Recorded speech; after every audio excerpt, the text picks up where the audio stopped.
Estudyanteng Nanggahasa ng Kaanak, Timbog sa San Manuel, Pangasinan. Para sa detalye, narito si Idol Rona Raka. 104.7 IFM Report!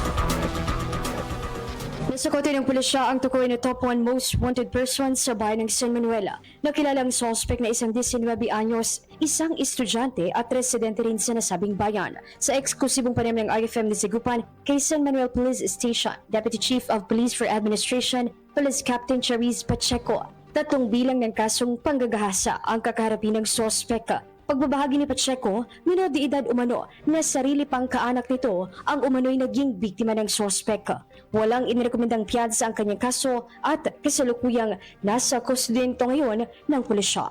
Mula rito sa IFM Digupan, ito si Idol Ronnie Raka. Tatak, IFM. IFM News. IFM News. IFM.